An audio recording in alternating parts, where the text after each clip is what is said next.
I think the original title of my talk was about original sin and redemption and original blessing and redemption, which we will get to, but I realize there's a lot just on the whole concept of redemption, so we're going to kind of focus around there, and then, but of course, it's going to kind of take in this concept of original sin, too, because that's kind of how the traditional understanding of redemption went, through the doctrine of original sin.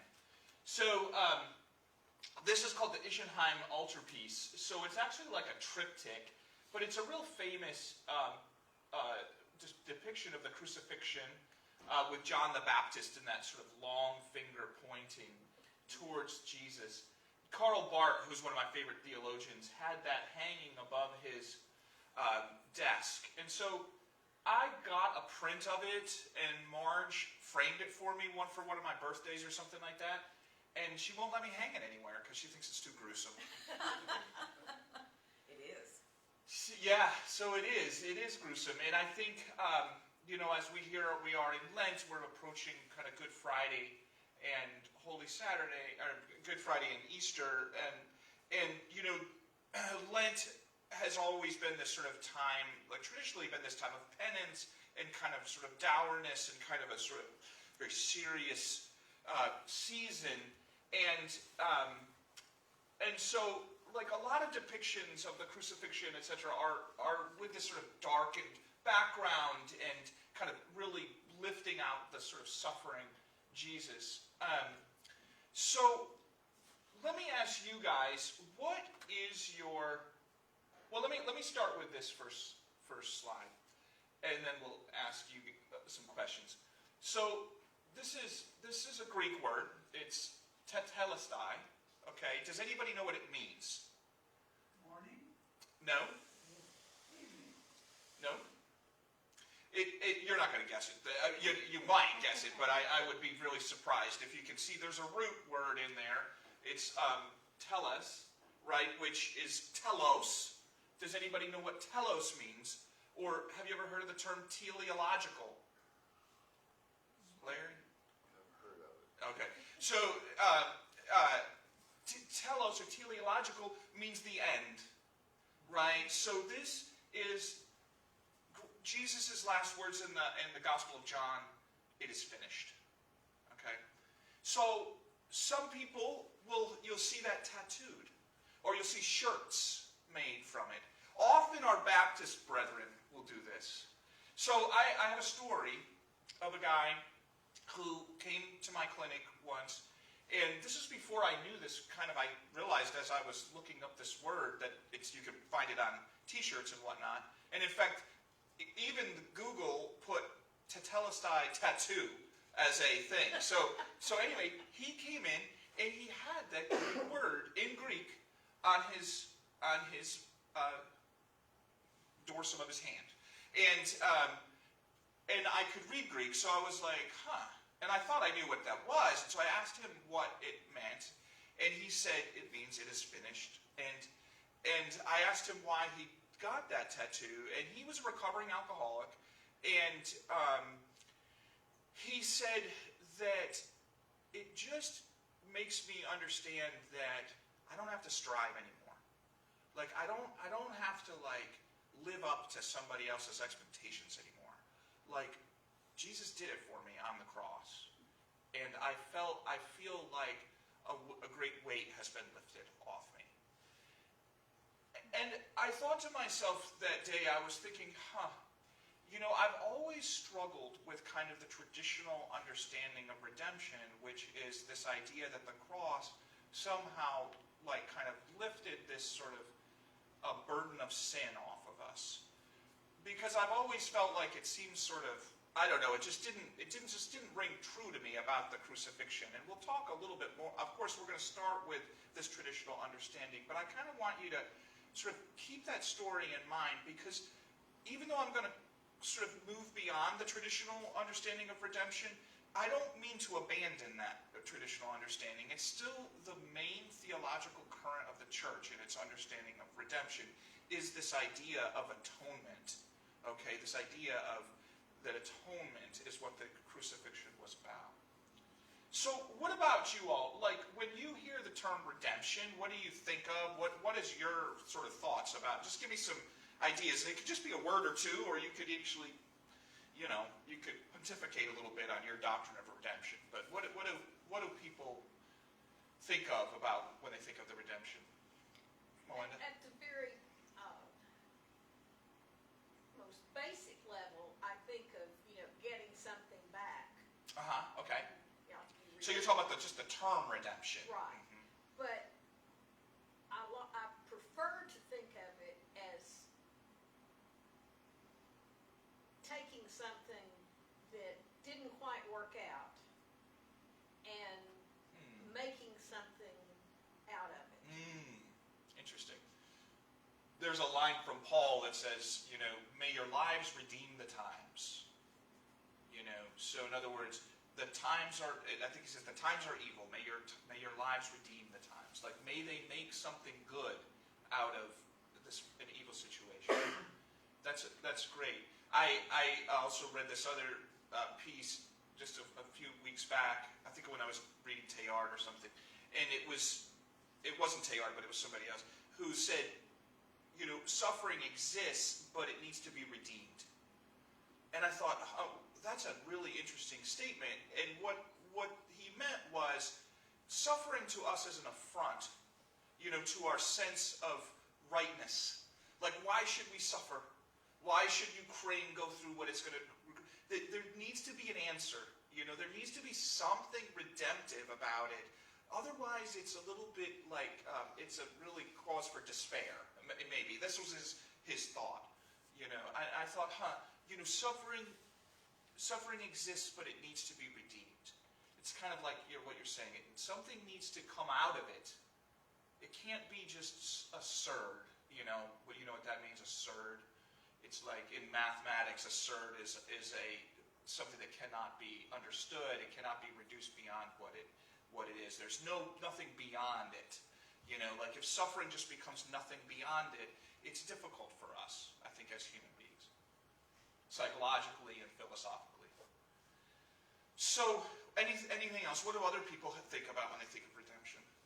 I struggle with that, the redemption being that and the difference with forgiveness. Like, where do they...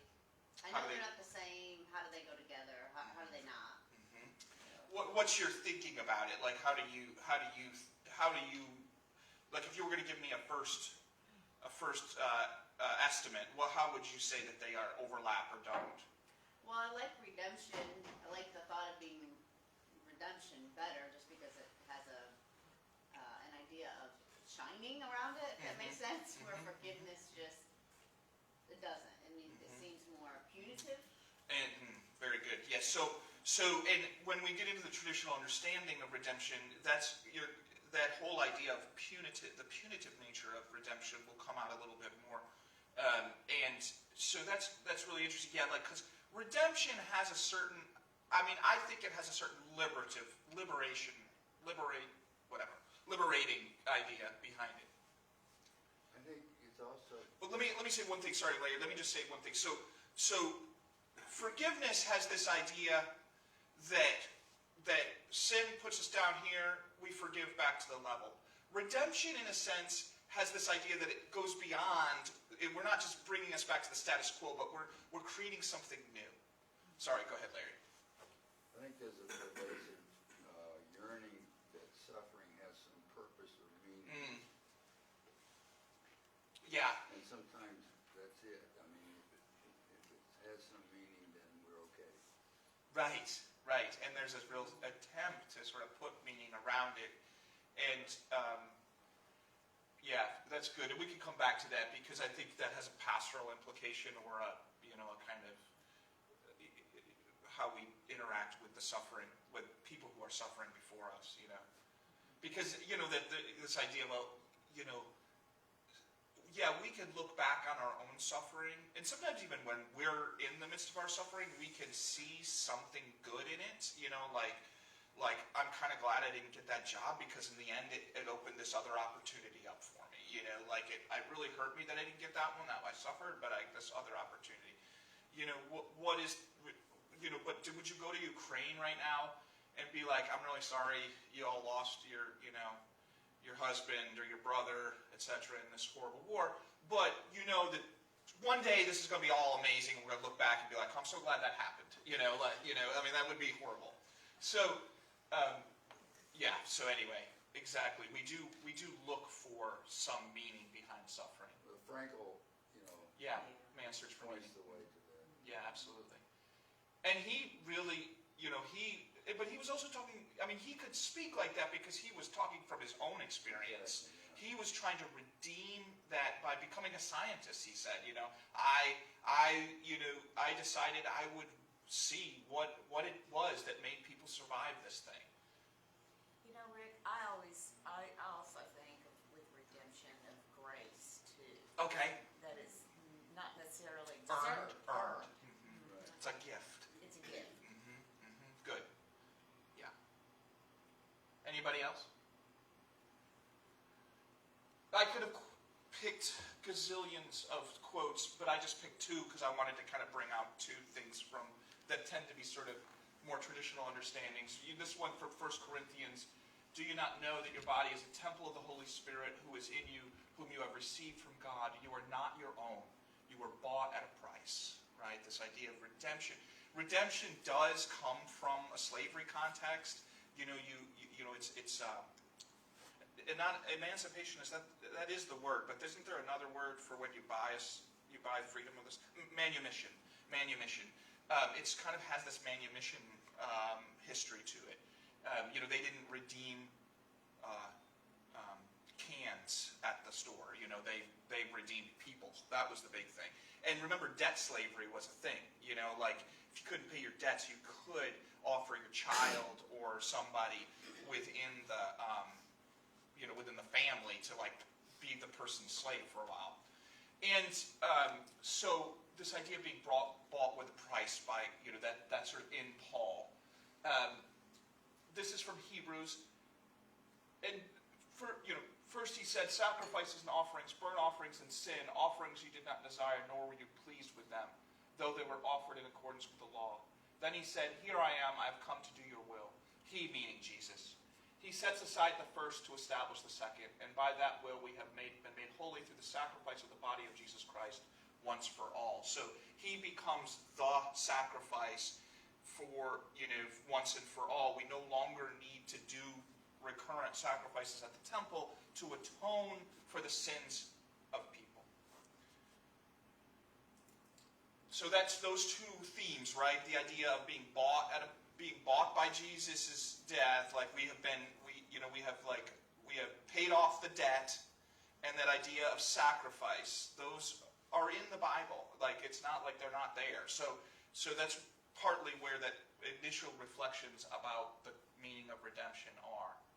And then this is the famous exultate from the Easter season. And so it's beautiful, I think, but it definitely has so we see this in the liturgy too, this sort of sense of this traditional understanding of the redemption as paying off debt and sacrifice. It is truly right and just, with ardent love of mind and heart, and with devoted service of our voice, to acclaim our God invisible, the Almighty Father, and Jesus Christ, our Lord, his Son, his only begotten, who for our sake paid Adam's debt to the eternal Father, and pouring out his own dear blood, wiped clean the record of our ancient sinfulness. And then it goes on, and then this is the night that even now throughout the world sets Christian believers apart from worldly vices and from the gloom of sin, leading them to grace and joining them to his holy ones. This is the night when Christ broke the prison bars of death. Our birth would have been no gain had we not been redeemed. O wonder of your humble care for us. To ransom a slave, you gave away your son, a slave meaning us. Or, truly necessary. Listen, this is the interesting part. Well, not interesting, but this is what we'll start to focus on this. Our truly necessary sin of Adam destroyed completely by the death of Christ. O happy fault. Have you heard about that? Oh, happy fault. Do you know what that means? What does that mean? Oh, happy fault. That earned so great, so glorious a Redeemer. In some senses, it goes back to Heidi's idea of how redemption goes beyond the status quo. Okay? Yes, June. Oh, happy fault. Are you going to reflect on oh, happy fault? Okay, go for it. Fault in the rock, just where the rock slips? No, mistake. Oh, happy mistake. Oh, happy disobedience. Not fault as in rock in this case. I know. Oh, you're going to use it. Oh, sorry. I'm sorry. You're using it. Go for it. Sorry. Think about that. Gotcha. The rock slips and slips and is free. Wow. That's interesting. That's where That's where your mind went. I like it. You know, there's a book called The Angle of Repose. Have you ever heard of that? The angle of repose is the angle at which a rock will rest after it comes loose from it makes me think of that, like the fault, the rock drops till it comes to its place of rest. So, oh happy fault. What does it mean? What are we talking about? June gave us a metaphor. You know, why would they say oh happy fault? And whose fault? Who are we talking about? ours. Well, ours is Adam's. Adam's. Yeah, not Eve's, by the way, interestingly, in this. Because if they hadn't, we'll make it day. If they hadn't sinned, then, I mean, the Bible would be very short and very uninteresting. Yeah, Because nothing would happen. there'd be no Jesus. Yeah. Oh, happy fault that brings us Jesus. So, and it's interesting, you know, Thich Nhat Hanh, you know, who's the Zen Buddhist monk, said, I don't know if heaven doesn't have suffering. Because suffering teaches us compassion. And I would hate a world, I'm not sure I would like to live in a world without compassion.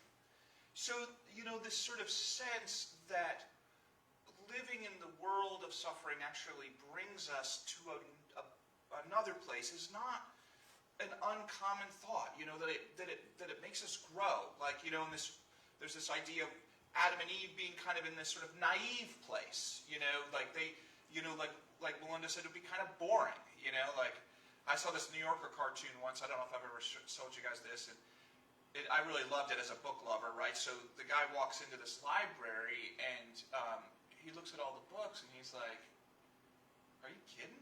That's like the caption. And every single book's the Holy Bible. Wait a minute, Father Rick. Yeah. Can we go back? You just said heaven having suffering. No.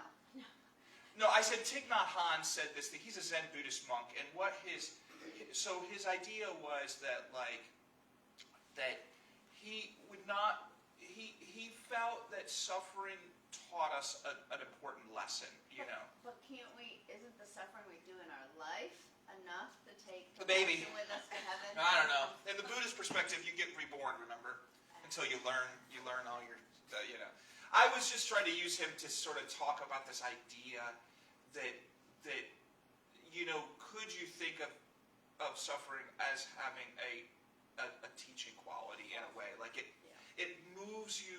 I mean, you know how it is when you're a kid and you read a poem, and the poem just seems so lame. You're like, what are they talking about? I have no idea. And then you get life experiences and you read that same poem and you're like, oh, now I have suffered. I have experienced loss. Now I know what she means, you know, like the poem that I read the other day about, you know, tell me the whole story, Mom. You know, like that would not move us unless we had ever heard a child, you know, pull from us our deepest thing, and how her compassion, the little child's compassion, moves us, you know, like. So that's all I was getting at. Yeah, I wasn't really trying to put forth a new doctrine of heaven for you. That's a different lecture. That's Saint. Okay, right, exactly. This is Saint Anselm of Canterbury. So he actually is truly Canterbury Cathedral, you know, before the Anglican Church, but you know the seat of the Anglican Church now. He was the Archbishop, and he wrote a book called, or a treatise called Cur Deus Homo. That's what it says up in that thing. You can't really see it, but that's what it says. Cur Deus Homo, and that is. The translation of that is, why did God become human? So this is the most famous kind of distillation of the redemption, of the idea of redemption. It's the traditional understanding that is still considered the main current of theological understanding of redemption in the church today.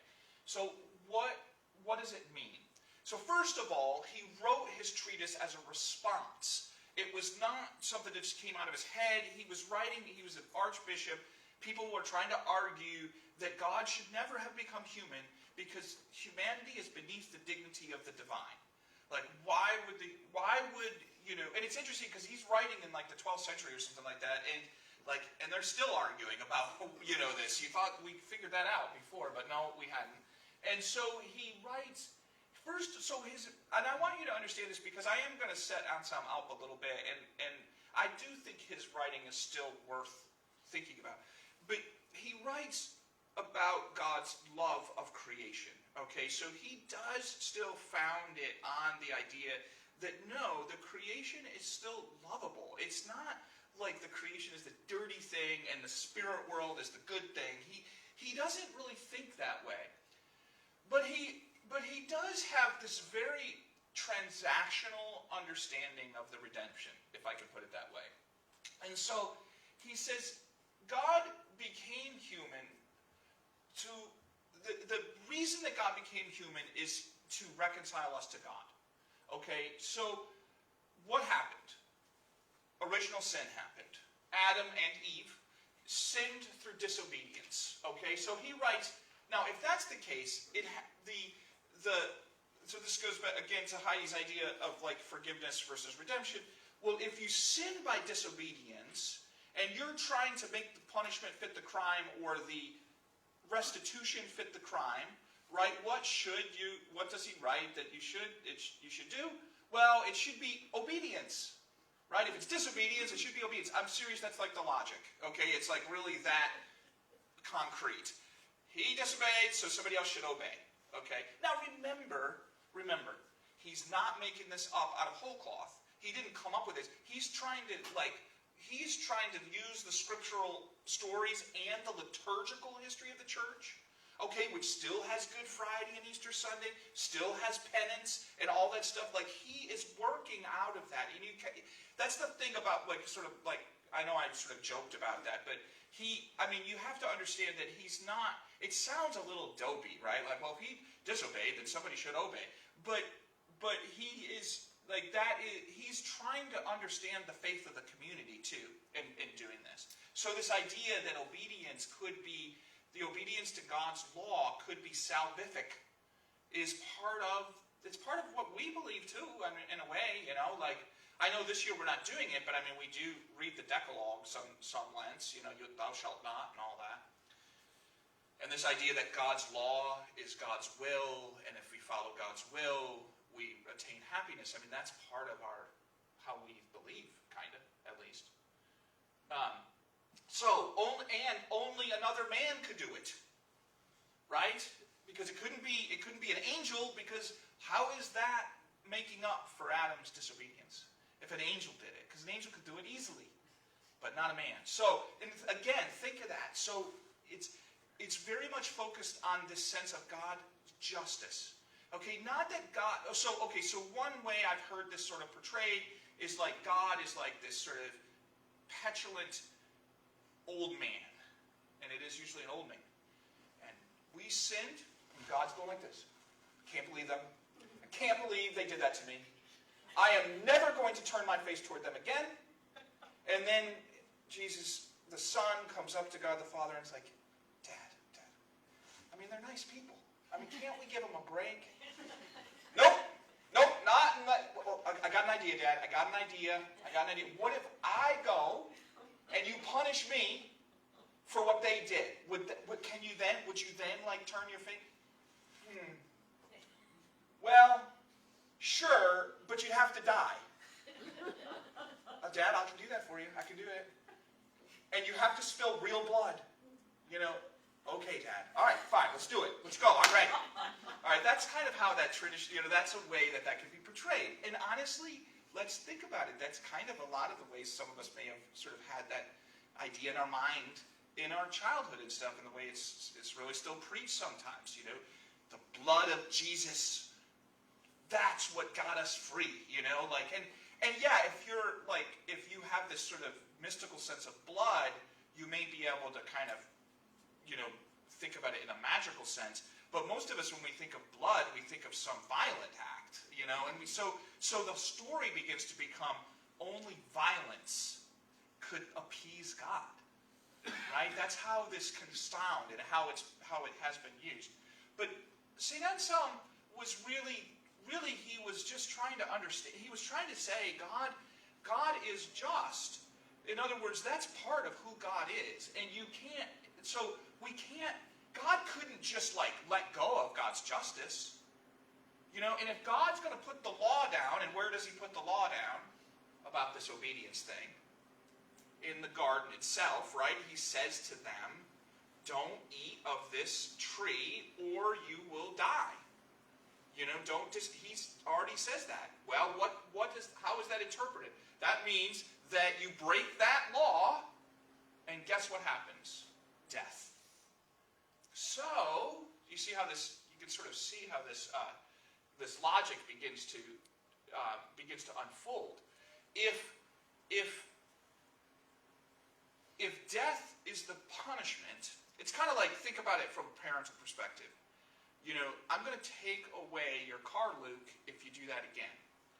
And then he does it again, and I'm like, dang, he really uses his car to get to school. Now I'm going to have to take him to school. I just punished myself. Dang, I shouldn't have done that, So, but then you read all the parenting books, and they say you got to be consistent, you got to follow through, you should do what you say you're going to do.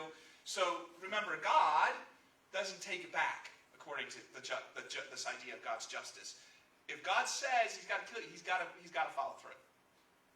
It's a necessary part of God's nature that God will do this. You got to think philosophically here a little bit, even though I know I just used a parental analogy. So, if Jesus is going to take our place, what does he have to do? He's got to die. And the other thing is that it couldn't just be any man. He couldn't have just picked like Bo and said, Bo, you got to do this for the rest of humanity. Because Bo is limited. He couldn't, he's just a human being.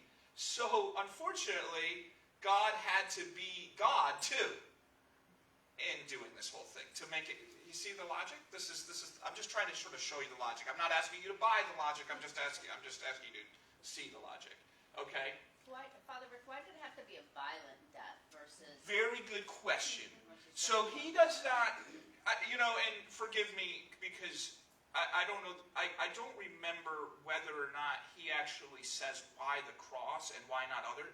But I think that's an amazing question because it really is what later theologians will begin to figure out. And I'll show you another theologian who does talk about why the cross, and he has some interesting things to say.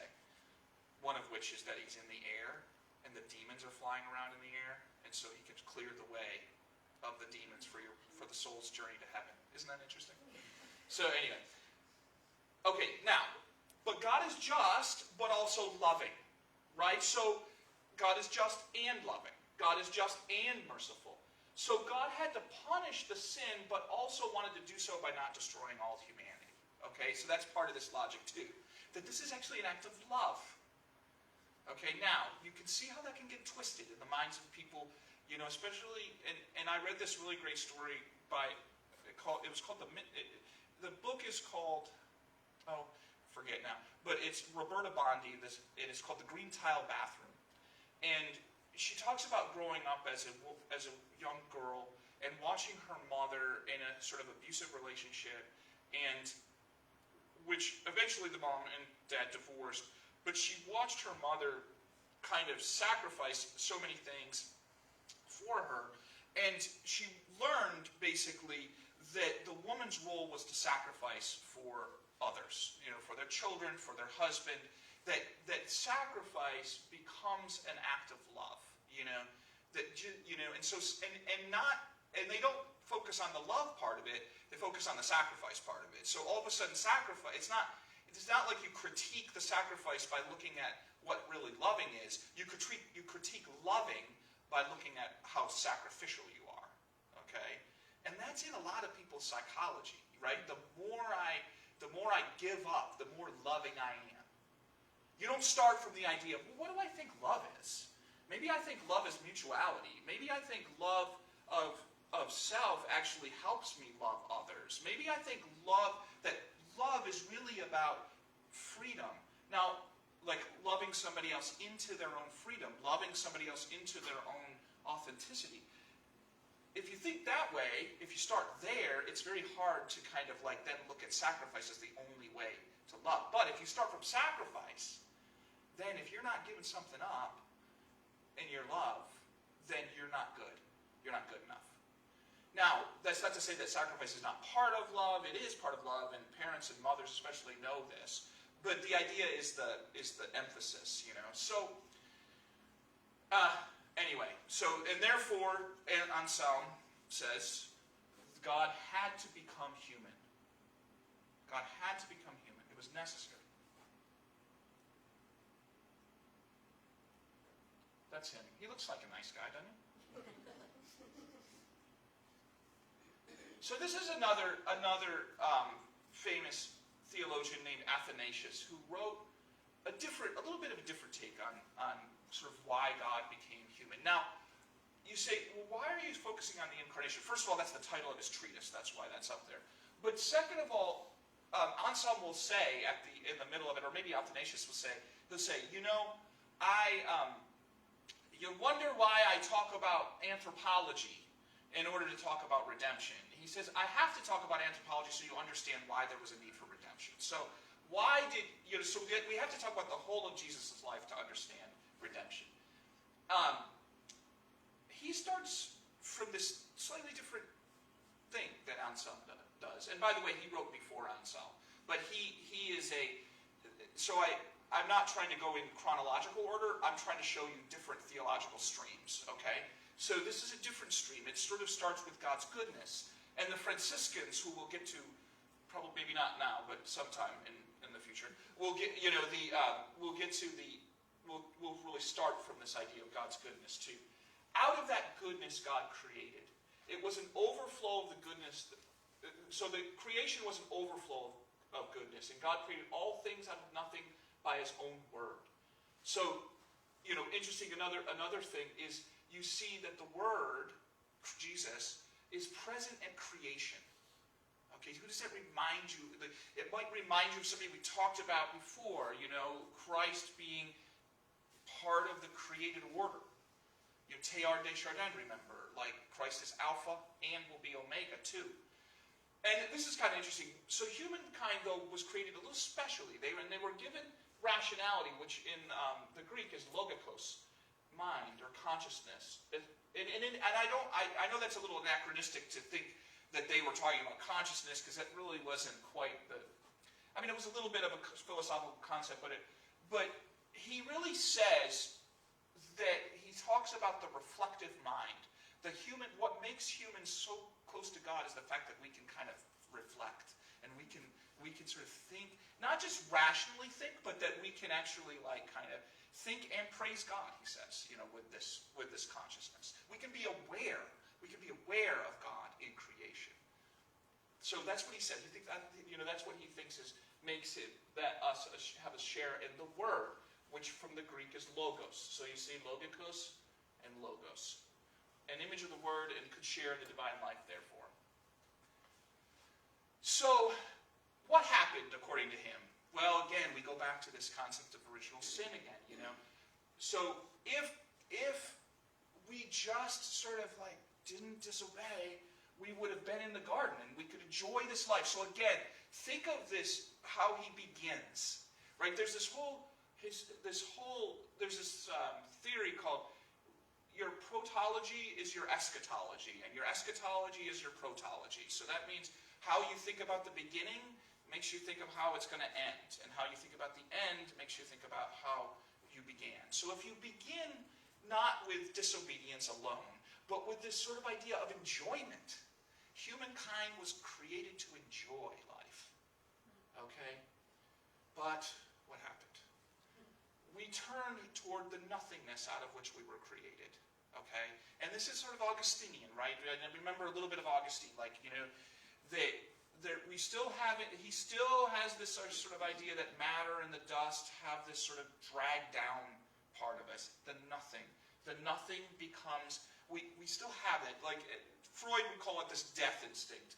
I wonder if he got it from some of this stuff sometimes. But anyway, if we turn toward the nothingness, that's when we get subject to death. Is that like a preconceived notion? What? Or like you predict the end? So I would just say, so you talk about the protology gives you eschatology, and eschatology gives you protology. Or like a foregone conclusion? Yeah, right, exactly. Like in your beginning, if the way we tell the story of our beginning makes us also think about what we think about the future, basically. How I narrate my beginnings often tells us where the future's going. So if you start with the Anglican Church and you say, oh, it's all about divorce. It's all about this divorce and how Henry VIII really just wanted to marry somebody else so he could have a boy on the throne. If that's it, if that's where you start, well, how do you think about the future of the Anglican Church? Well, you think it's kind of not that legitimate, that they're always about, they're selfish and all that stuff, But if I say no, it was about trying to retain what is best in the tradition, but also trying to understand the insights of Luther and Calvin, to bring these two together in this sort of moderating kind of middle way, then we think of ourselves as like pretty awesome and the mother of presidents and all that stuff. So I just wanted to give you this different sense of where how do we think about humankind, the anthropology, and what's important. But this is so. Then he says, "Well, what happened? What happened with the redemption part of this?" He said, "Well, in fact, our transgression actually called forth the loving kindness of the Word." This is a quote: "The loving kindness of the Word, that the Lord would make haste to help us." That's a quote. That's from Psalms 2. He's quoting a psalm, and become present among humankind. So humankind was called out of nothingness from the dust by the Word, initially, right? Created out of Word. The Word's. Remember, God is using the Word in this word in the capital sense too. Not just speaking, but bringing us up. And by turning away, we turn back toward this nothingness to follow death, and death became our master. Yes? Recently, I read, and I should remember who wrote it, because it hadn't been that long ago, but he was explaining the fall of man not in terms of disobedience, but just out of boredom. That there was nothing, there was nothing to do. Everything was so. I mean, it sort of seems to me like, I always think that the Bible is kind of this long justification for humankind and human nature. But that if you're human and you live in a perfect world, you can't appreciate it. So that we had to get bored and eat the apple so that we could develop compassion, so we could understand the difference between goodness and not goodness. Can you be happy if you've never been sad? Right. And so I wouldn't put it as a justification, and I know you just fished that word out, but I think what you really mean is an icon of human nature, like an image. It's an attempt to sort of articulate our experience. We tell stories to articulate our experience, and our experience, when we tell stories, have a beginning, middle, and end. But in some ways, and so does our lives have a beginning, and middle, and end. It is dynamic. But yes, I'm with you. Like, I do think that this is about. It's about our experience and our experience of God too. And so but yeah. So you can take the fall and you could go with it in various ways. You could talk about. I mean, a lot of people talk about the naive version, and then there's that tripartite thing, like they call it the second naivete. Like you have the first naivete, then you get disillusioned, and then you come back and you say, oh, now I kind of understand it a little bit better. And I think our lives do that a lot. Like we have this sort of understanding of what we think's going on, and then we get disillusioned, and then. But if we continue to be engaged, a lot of times we can come back to it with a different and fuller understanding. So that's a good way. Now, that's not necessarily the way these guys thought about it, though. But But because you've got to understand that this picture is an artistic thing, and I agree, it's kind of beautiful on some levels, but it's also kind of like, really, this is it? Again, like there's that other cartoon about the enlightened guy who's sitting on the mountain, and the other dude is like, he climbs up, and he's sitting next to him, and he like opens his eye like this to the other guy, and he goes, "This is it? This is it? Enlightenment? This is it?"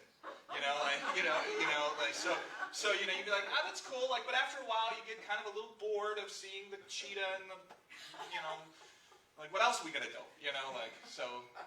But you got to think about this as more like, think about your greatest, your greatest sense of enjoyment and your greatest sense of fulfillment and your greatest sense of freedom and that is what they're trying to sort of put into the story. So at least these guys. So when you think about, so they're not necessarily, again, remember the old happy fault thing though, like they do see, and I'm going to show you in the last 15 minutes or so of what we have, I'm going to try to get to how the Franciscans see it, and I think what you're saying, they may address a little bit of what you're saying, or kind of like reinforce a little of what you're saying. So, again, so the picture is that humankind, in its true image of God, is disappearing from the world. And God can't let that be, out of God's compassion. And so, the Christ is sent. That's Adam and Eve being banished.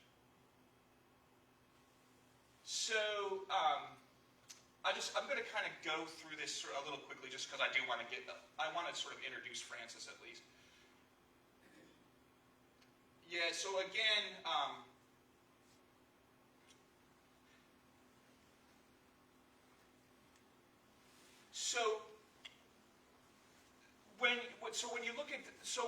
when the way that he sees the incarnation, therefore, is the Word comes back to sort of restore this image of God, to take away this kind of corruption, this sort of darkened view of humanity, and sort of restore us back to what we should be, right? So in this sense, the Word becomes, or Christ becomes the mirror of how we need to look and act in order to become more. And we see the Word not just in Jesus, but also in the ongoing history of the church. So we become the mirror for each other.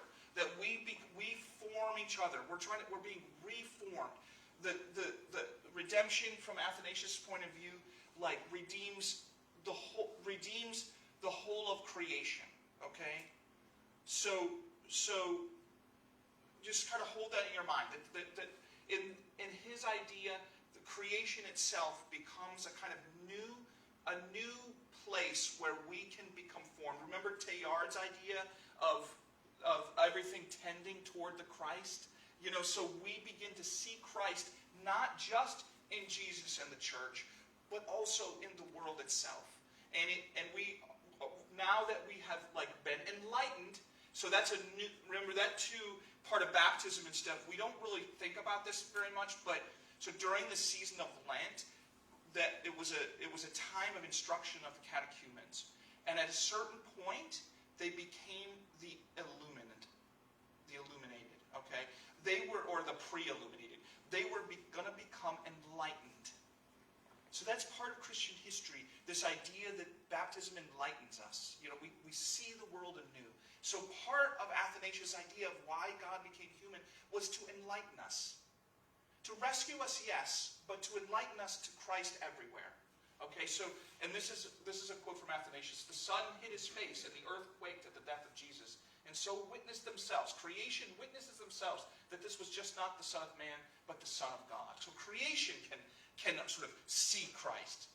So I want you to sort of just see that this is a different kind of take than Anselm, right? A different emphasis than Anselm, who was talking a lot about God's justice and what was all about the disobedience. In this case, the disobedience brings with it this kind of overall corruption that Jesus is trying to get us out of. Does that make sense? Is it bringing judgment? It sounds like it's bringing judgment almost. Why? Why do you say judgment? Well, you said like we're a mirror, other people were mirrored in other people and that kind of thing, and so I kind of think like, okay, I got to live up to what the community's doing or that kind of thing. Well, so what I meant to say was that, you know, this idea that remember, he really is focused on this idea that humankind and all of creation in some senses, but humankind for sure is made in the image of God. But that image, because we turn toward nothingness again, gets sullied. You know, and pre-Jesus, right, this is sort of from Romans, that we don't even realize it. Right? We don't even realize it. That's the famous line about, you know, and men gave up you know, intercourse with women to turn to themselves. You know, this is all that really what Paul, that's the line that's sort of lifted. But what's really Paul's talking about in that case is that we no longer could see God in each other or in creation. We no longer were, we were blind. You know, so that's why I was talking about the idea of baptism being an enlightenment. It's a new vision. So what I was saying was that I can see in. So there's a metaphor of community. It's kind of like river rocks, right? The way river rocks get smooth is that the river flows over the rocks and they bump against each other and they smooth out.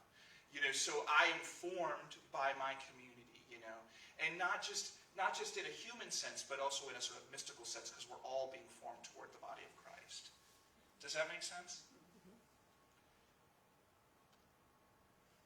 This is the earth quaking and the darkened sun. So, why death on a cross? Okay, so because first of all, he had to die in public, couldn't be secret. Okay, and second of all, that the death. Athanasius argued that the death had to come from somebody else. Like he couldn't kill himself, or he couldn't just throw himself off of, you know, a rock or something, or get himself into some, you know, situation where it would look like he was trying to find the most pleasing death to himself, you know. So Athanasius thought, no, it really had to be, you know, this other. It couldn't be contrived or easy. It had to be the worst kind of death, including the shame. So he thought that all had to be part of it to sort of make up. Again, now you're seeing a little of the Anselmian idea here, right? It has to make up for how bad we were. And then, I love this thing about the demons. So the demons, remember, are flying around right now. They're all over here. And Jesus, by being up in the air, can kind of like clear a path for your soul to get to heaven. Also, it had to be a curse. And because of this line from Deuteronomy, cursed is the one who hangs in a tree, it fulfilled that too. So that's the cross. And that's an important thing, because like when we get to it, and I'm sure I'm going to have to come back to this talk, and we have some time late down the road that I will, because why the cross becomes important for contemporary liberation theologians. Molly. Does the context of Deuteronomy, is that talking about crucifying, killing somebody, or is it talking about suicide? I don't remember what the actual context of Deuteronomy is. Do you? Are you? No, not. You're just asking. I'm just saying. Like, do they hang themselves or something? Is that what you're thinking about? Because I Catholics have always thought that if you kill yourself, you can't be. Right. No, I think in Deuteronomy it has to do just with dying, like, out in the open. Okay. Like, that was a very shameful way to die. So that was why the crucifixion was a very shameful thing to Jews to not just in general. I mean, the Romans, remember, would, you know, a lot of times crucifixions happened at crossroads, so people would see. Like, it was important for people to see, because who got punished on the cross? Traitors to the empire. They were the big ones that got, and that is an important thing for later theologians. But for the early ones, it's just interesting how uncurious they are about the crucifixion, especially Anselm. Like, you want to ask Anselm, why didn't he die some other way? Why the cross? That seems sort of lame. I mean, like, it seems like weird.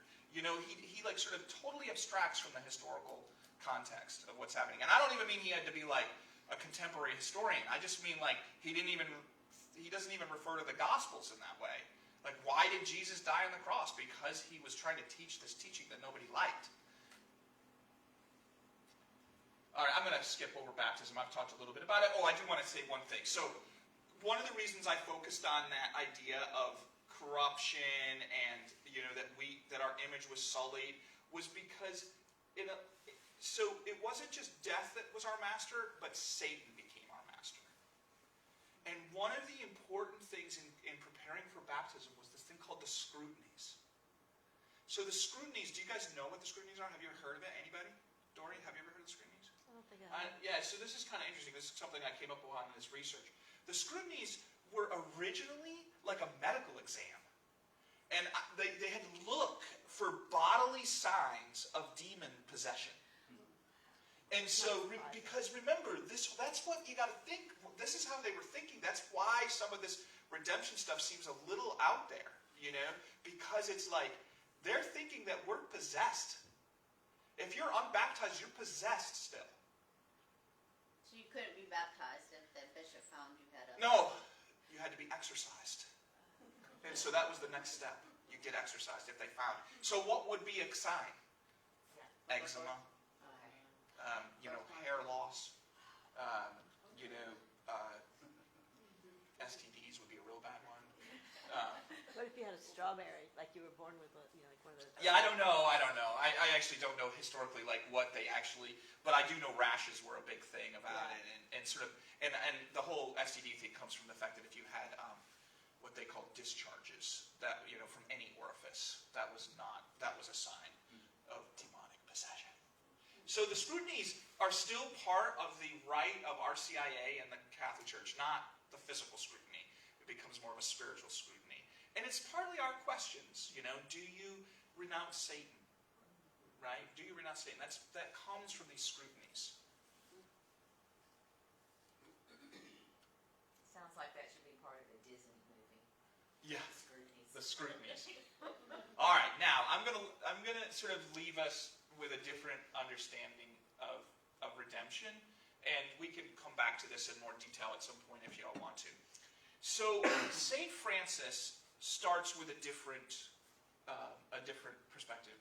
He starts with his sort of overflowing effusiveness about God's goodness. This is actually a quote from the Canticle. I think it's the Canticle of Creation, but it might be another one of his prayers. God is good, very good, the greatest of goods. He seems like a guy who was probably a little over the top sometimes, I'm sure. But anyway, this is his starting point. And the second part of it is that Francis thought of the cross as indicative of God's nature. So he draws that from, God humbled himself to take the form of a slave, right?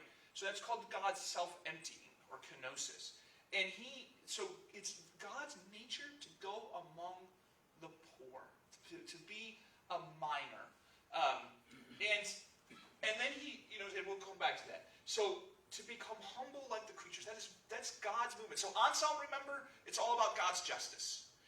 For Francis, it's all about God's humbling himself to be one of us, to be a servant among servants.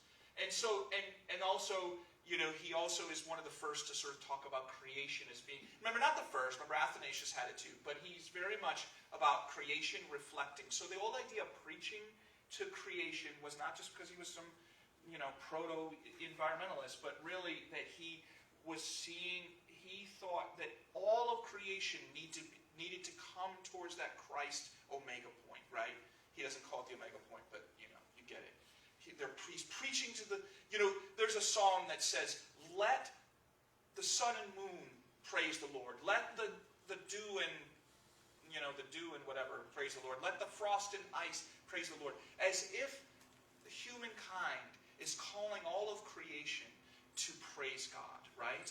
We're the leaders of creation. We're not different. We're not separate. Well, we are separate, but we're not like so separated from everything that they're not what? Brothers and sisters of us all. So the Canticle of Creation is about this connectedness that Francis sees between all of creation and us. Brother Sun and Sister Moon, but not just Brother Sun and Sister Moon, Brother Rock. Right? He's very like pre-Desjardins here. You know the movie Brother Sun and Sister Moon. It's kind of a hippie movie about Francis. If you ever want to watch it, it's a little hippie-ish, but it's cool. Again, so for the cross for Francis was about God's self-emptying and God's humility. And this is the image of God that we were to get back to, right? So penance, he was very much into penance, right? And if you read it, it does sound a little bit like, a lot of self-flagellating and stuff like that. There is a lot of that. But really what he was trying to communicate was this idea that that we had to recognize our limits. We had to become humble like the humble, because that's what God did.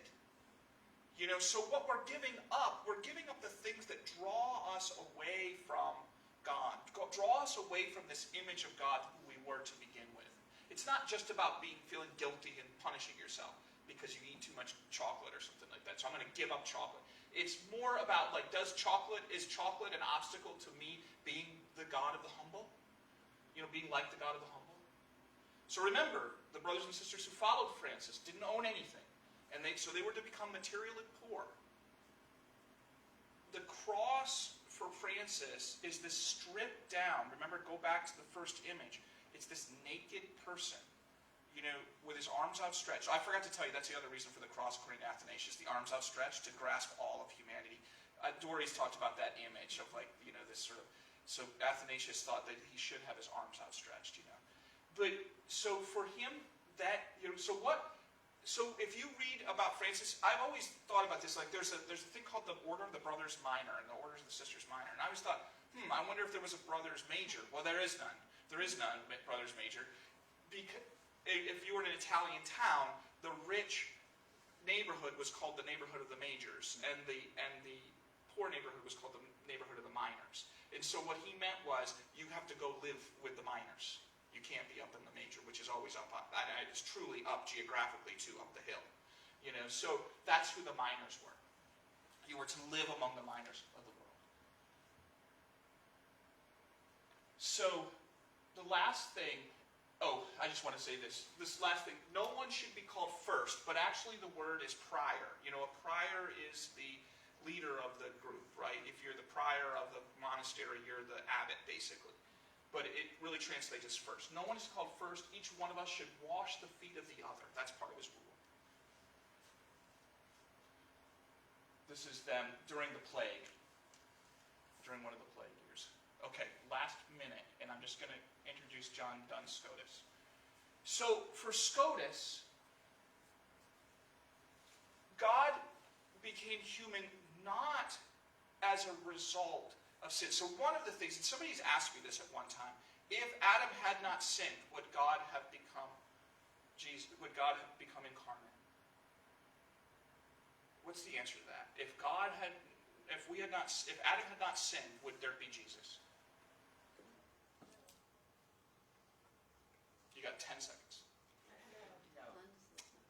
No, by the traditional understanding, right?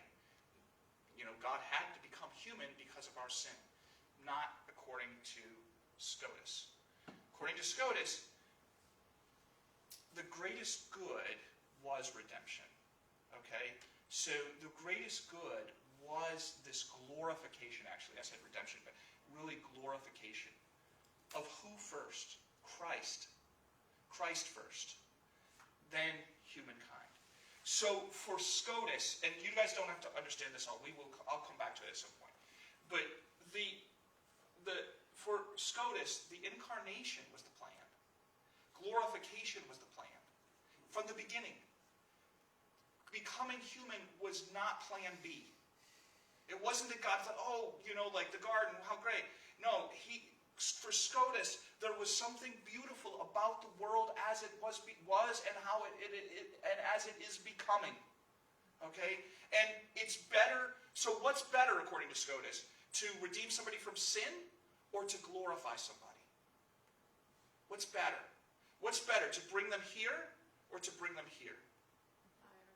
Right. Well, God is always going to choose the greater. So he wouldn't choose to, just go through this redemption process. He would first choose glorification. That's his first choice. The redemption occurs as a byproduct of that first choice, according to Scotus. It's not that he rejects the idea that the crucifixion happened because of sin, but it's just that's not God's primary reason. We could say her primary reason for the incarnation. God's heart is full of love and explodes to form the universe. Okay, that's Scotus. Actually, that's a contemporary, but I still like it. It's Scotus enough. Scotus did not write like that. So the cross is the result of human sin, right? Not the solution to human sin. That's not to say that there's not redemption. The resurrection is the rescuing, I think I spelled that wrong, of humanity from the reign of sin and death, but it's a means to the end. The end is the glorification of all creation by forming it in the direction of Christ. So Christ becomes, according to Scotus now, this is not just Teilhard, I'm not just importing Teilhard. According to Scotus, becomes the Omega. He doesn't say Omega point, but he does say the Omega.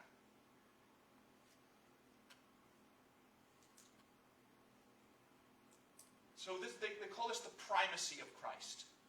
Christ is the firstborn among the dead. He's the first of all creation.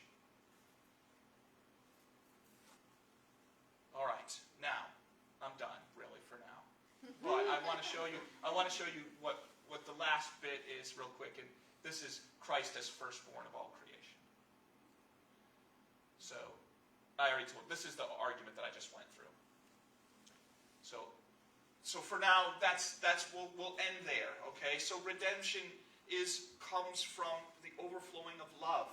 Okay, not necessarily the attempt to make up this loss of God, God's justice. It's not about trying to restore a sense of God's dignity and justice.